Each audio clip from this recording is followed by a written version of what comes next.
ಮಾಡಿದ್ದಾರೆ. ನಿನ್ನೆಯಿಂದ ಒಂದು ವಿಡಿಯೋ ಬಗ್ಗೆ ಚರ್ಚೆ ಆಗ್ತಿದೆ. ನೀವು ನಿಮ್ಮ ಮೊಮ್ಮಗನ್ನ ಅಜ್ಜಿ ಪಕ್ಕ ಅದು ನಾನು ನೋಡಿಲ್ಲ, ಕೇಳಿದೆ.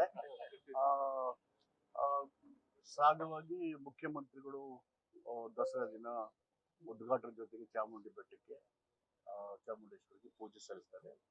ನಂತರ ಅದು ಕಾರ್ಯಕ್ರಮಕ್ಕೆ ಸರ್ಕಾರಿ ಕಾರ್ಯಕ್ರಮ. ಅದಾದ್ಮೇಲೆ ನೆಕ್ಸ್ಟು ದಸರಾ 11ನೇ ದಿನ ಆಗ್ತದೆ ಸರ್. ಆ ಸಂದರ್ಭದಲ್ಲಿ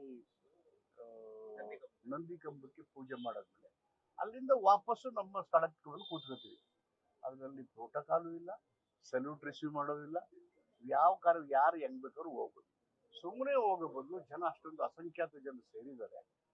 ಜನಗಳಿಗೆ ಕೈ ಬೀಸಿ ಕೃತಜ್ಞತೆ ಮಾಡಿ ನಾವೆಲ್ಲ ಭಾರತೀಯರು, ನಾವು ವೈವಿಧ್ಯತೆಯಲ್ಲಿ ಏಕತೆಯಿಂದ ಜಾತಿ ಧರ್ಮ ರಾಜಕೀಯದಿಂದ ಮೀರಿ ನಮ್ಮ ದೇಶವನ್ನ ಕಟ್ಟೋಣ ಅಂತ ಹೇಳಿ ಒಬ್ಬ ನಾಯಕರಾಗಿ ಮಾಡ್ಬೇಕು ಅನ್ನೋದು ಬಿಟ್ರೆ, ದಸರಾ ಆಚರಣೆ ಯಾರಿಗೂ ಗೊತ್ತಿಲ್ಲ, ಅವರೆಲ್ಲ ಇತ್ತು ಸುಮ್ಮನೆ ಸೃಷ್ಟಿ ಮಾಡಿರ್ಬೋದು. ಆ ಹುಡುಗ ಬಂದದಕ್ಕೂ ಆ ಮಗು ಬಂದದಕ್ಕೂ ಪ್ರೋಟೋಕಾಲು ಇಲ್ಲ, ಸೆಲ್ಯೂಟು ಇಲ್ಲ. ಅದ್ ಬಿಟ್ರೆ ಅಲ್ಲಿ ಯಾವ ಉಲ್ಲಂಘನೆಯೂ ಆಗಿಲ್ಲ, ಆಗಕ್ಕೆ ಸಾಧ್ಯನೂ ಇಲ್ಲ.